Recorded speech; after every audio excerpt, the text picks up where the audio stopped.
Hi friends, welcome to eConcept. आज हम discuss करेंगे regression analysis and standard error of the estimates with examples जो lie करते हैं एसोसिएटिव फोरकास्टिंग मेथड्स के अंडर। फर्स्ट हम देखेंगे कि किस तरह एसोसिएटिव फोरकास्टिंग मेथड्स डिफर करते हैं टाइम सीरीज मेथड से। इससे पहले जो से हमारे लेक्चर से एक दो उसमें हमने टाइम सीरीज मेथड्स को डिस्कस किया था। टाइम सीरीज मेथड में जो से हमारे पास डेटा पॉइंट्स होते हैं वो हिस्टोरिकल होते हैं और एक लार्ज नंबर ऑफ क्वांटिटीज़ होता है उनका। ठीक है, फॉर एग्जांपल अगर सेल्स हैं हमारे पास, किसी भी प्रोडक्ट की सेल्स हैं फॉर पास्ट 10 ईयर्स, जो से हमारे पास वो डेटा पॉइंट्स होते हैं या हमारे पास जो सा हिस्टोरिकल डेटा होता है उसकी बेसिस पे हम प्रिडिक्ट करते हैं कि नेक्स्ट ईयर्स में, ठीक है, हमारी जो सी सेल्स फोरकास्ट होगी वो कितनी होगी। ठीक है, तो हमारे पास जो सा वेरिएबल होता है, जो सी चीज़ चेंज हो रही होती है वो हमारे पास फॉर एग्जांपल सेल्स हैं या रेवेन्यूज़ हैं वो एक होती है। ठीक है, लेकिन एसोसिएटिव फोरकास्टिंग की सूरत में हमारे पास दो वेरिएबल्स होते हैं, एक डिपेंडेंट वेरिएबल होता है और एक हमारे पास इंडिपेंडेंट वेरिएबल होता है। ठीक है, और इन दोनों का आपस में स्टैटिस्टिकल रिलेशनशिप होता है और उसी को हमने फाइंड आउट करना होता है। ठीक है, कि किस तरह एक वेरिएबल के चेंज होने से दूसरी वेरिएबल में चेंज आता है। हमारे पास जो सा पहला मेथड है वो रिग्रेशन एनालिसिस फॉर फोरकास्टिंग है। ठीक है, It is a straight line mathematical model to describe the functional relationship between independent and dependent variable. I hope कि आपको पहले मतलब आप लाजमी बात है आप गो थ्रू कर चुके होंगे जो सा स्ट्रेट लाइन मैथमेटिकल मॉडल होता है y to a plus B X. ठीक है, ये इसकी ग्राफिकल रिप्रेजेंटेशन है, ये उसी के ऊपर बेस करता है, so it's easy to calculate. y is equal to value of the dependent variable, a is equal to y axis intercept जहाँ पे वो इंटरसेप्ट कर रहा है उसको, B is the slope of the regression line, X जो है independent variable है हमारे पास। यहाँ पे उसने एक्सप्लेनेटरी वेरिएबल लिखा हुआ है। एक्सप्लेनेटरी वेरिएबल ऐसा होता है जिसको अगर रिसर्च की लैंग्वेज में रिसर्चर जो है एक्सप्लॉइट कर सकता है, मतलब चेंज कर सकता है। तो इन केस ये हमारे पास इंडिपेंडेंट वेरिएबल है। जो सी हमारी स्लोप होती है ये स्टीपनेस शो करती है डिपेंडेंट और इंडिपेंडेंट वेरिएबल के अंदर, और इन केस अगर ये ज़ीरो की तरफ मूव करती है तो इसका जो सा आपस में दोनों का रिलेशनशिप होगा वो ज़रा स्लो हो जाता है। मतलब अगर इंडिपेंडेंट वेरिएबल में कोई चेंज आती है तो डिपेंडेंट वेरिएबल में उस चेंज का इफेक्ट स्लो हो जाता है। इसकी वैल्यूज़ प्लस में भी हो सकती हैं, नेगेटिव में भी हो सकती हैं।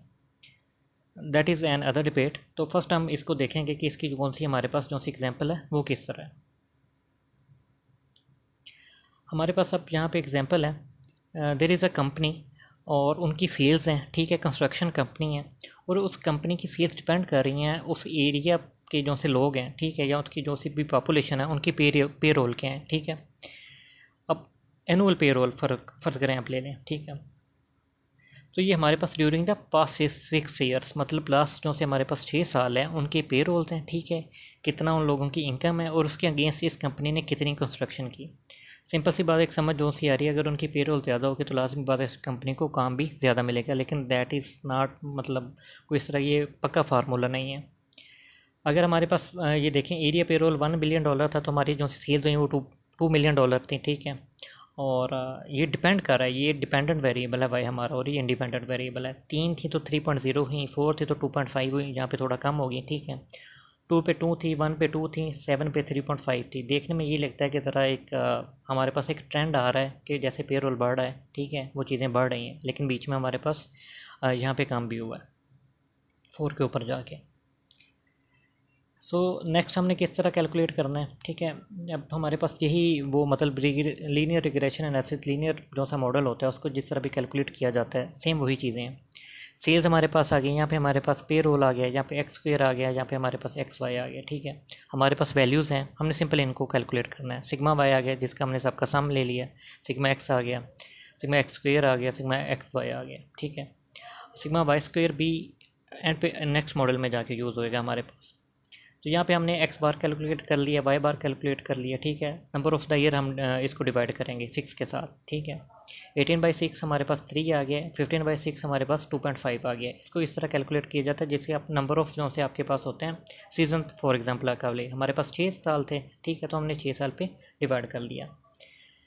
ठीक है, देन हम हमारे पास बी के लिए ये फार्मूला है। ठीक है, सारी वैल्यूज़ हमारे पास है, हमने वैल्यूज़ पुट कर दी, हमारे पास 0.25 आ गया, हमने ए को कैलकुलेट किया, हमारे पास 1.75 आ गया। देन हम इसके अंदर वैल्यूज़ को पुट कर देंगे। ठीक है, 1.7 आ गया, 0.25 इंटू एक्स आ गया। एक्स हमारे पास क्या है, हमारे पास पे रोल है। ठीक है, now in the local chamber of commerce predicts that the West Bloomfield area payroll will be $6 billion next year. ये प्रिडिक्ट करता है कि नेक्स्ट ईयर जो सी हमारे पास होंगी वो $6 बिलियन के राउंड अबाउट होंगी। लाजमी बात है वो भी कहीं से डेटा लेके उसको फोरकास्ट कर रहे होंगे, ठीक है। उसके रिगार्डिंग इनके पास जो सी सेल्स आ रही हैं वो $3.25 मिलियन आ रही हैं, ठीक है। इनकी जो सी कंस्ट्रक्शन कंपनी होगी वो $3.25 मिलियन सेल्स करेगी। तो ये हमने जो सी कैलकुलेशन की है लीनियर रिग्रेशन एनालिसिस है, वो हमारे पास ये आंसर आया, ठीक है। तो ये चीज़ हमारे पास जो सी आएगी, हमारे पास जो सा एक्स आएगा, ठीक है। और वो जो एक्स क्या है हमारे पास इंडिपेंडेंट वेरिएबल है। वाई वेरिएबल इसके रिगार्डिंग चेंज हो रहा है जिसकी हमने सारी कैलकुलेशन की है, तो ठीक है। एक्स इंडिपेंडेंट वेरिएबल है, इसको जिस तरह मैंने कहा था एक्सप्लेनेटरी वेरिएबल लिखा हुआ है, इसको रिसर्चर मैनिपुलेट कर सकते हैं, ठीक है।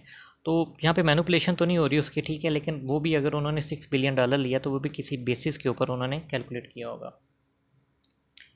नेक्स्ट हमारे पास आता है standard error of the estimate. It is a measure of variability along the regression line it's standard deviation. हमने जो से टाइम सीरीज मेथड है उसके अंदर हमने एरर्स को भी बाद में जाके डिस्कस किया था। तो इस मेथड के अंदर जो सी रिग्रेशन लाइन के अंदर जो सी एरर है भी उसको कैलकुलेट कर रहे हैं, ठीक है। ग्राफिकल रिप्रेजेंटेशन हमारे पास यहाँ पे है इसकी, ठीक है। वही चीज़ें हैं, इन मिलियंस वो लिखी हुई हैं, उसकी सेल्स हैं, यहाँ पे एरिया पे रोल हैं, ठीक है। 3.25 हमारे पास आंसर आया था। अगर हम ऊपर जाके देखें तो हमारे पास 3.25 आंसर यहाँ पे आया होगा। तो यहाँ पे हमारे पास ये रिग्रेशन लाइन है, ठीक है। ये उसका वो फार्मूला लिखा हुआ है, ठीक है। और ये देखें ये ऊपर भी जा रहा है, ये नीचे भी जा रहा है। लेट्स से ये एक उसने शो किया हुआ कि ये प्लस माइनस में चीज़ें चेंज कर सकती हैं। उसका जो सा स्टैंडर्ड एरर जो सा आ सकता है, ठीक है, वो प्लस में भी जा सकता है, वो माइनस में भी जा सकता है। वैल्यूज़ हमारे पास उसी यूनिट में आएंगी जो से हमारे पास सेल्स होंगी, ठीक है, मतलब डॉलर्स में आएंगी, ठीक है। To measure the accuracy of the regression estimate we must compute the standard error of the estimate, ठीक है। इसका जो सा हमारे पास फार्मूला होता है वो हमारे पास ये फार्मूला होता है, ठीक है। It measures the error from dependent variable Y to the regression line rather than to the mean, ठीक है। रिग्रेशन लाइन के रिगार्डिंग ये जो सा एरर होता है, ठीक है, उसको ये कैलकुलेट करता है। हमारे पास सेम है Y equal Y value of the each data point, Y जो से हमारे पास सी है computed value of the dependent variable from the regression equation, N वही हमारे पास नंबर ऑफ डेटा पॉइंट्स हैं। लेकिन हम इस फार्मूला को नहीं इसमें यूज़ करेंगे, हमारे पास इससे एक ईजी फार्मूला है, एन ईजियर इक्वेशन है जो हम इसको कैलकुलेट कर सकते हैं, एंड दैट इज़ ये हमारे पास इक्वेशन है वो, ठीक है। तो अब हमारे पास सारी वैल्यूज़ इसके अंदर हैं, ठीक है। हमारे पास वाई स्क्वायर इसके अंदर नहीं है, ठीक है। वाई की वैल्यू हम सम वाई की वैल्यू है, एक्स वाई की वैल्यू है हमारे पास, एन का हमें पता है 6 है हमारे पास, ठीक है। तो वाई स्क्वायर की वैल्यू जो सी है वो मैंने यहाँ पे कैलकुलेट की हुई है, ठीक है। वो हमारे पास आ रहा है 39.5, ठीक है। तो लास्ट में हमारे पास यहाँ पे कैलकुलेशन इसकी नहीं हुई थी, ठीक है। लेकिन जहाँ पे हमारे पास नेक्स्ट हमें वाई स्क्वायर की कैलकुलेशन करना पड़ेगी। देन हमने जब इसमें ऐड किया है सारे इक्वेशन के अंदर सारा डेटा ऐड किया तो हमारे पास आ रहा है 0.306 मिलियन, ठीक है। तो स्टैंडर्ड एरर ऑफ द एरीमेस्ट जो सा रिग्रेशन लाइन के अराउंड है, ठीक है, वो हमारे पास 0.306 मिलियन है, ठीक है। अब ये एब्सोल्यूट वैल्यू आ रही है, मतलब पॉजिटिव में वैल्यू आ रही है, ठीक है। लेकिन अगर हम ग्राफिकल रिप्रेजेंटेशन पे भी जाएँ और ये कॉन्सेप्चुअल भी यही है, इसका कॉन्सेप्ट भी यही है कि ये प्लस माइनस दोनों तरफ जा सकती है, मतलब प्लस भी हो सकती है इसमें, माइनस भी हो सकती है। सो ये हमारे दो मेथड थे, रिग्रेशन एनालिसिस और standard error of the estimate. Thank you.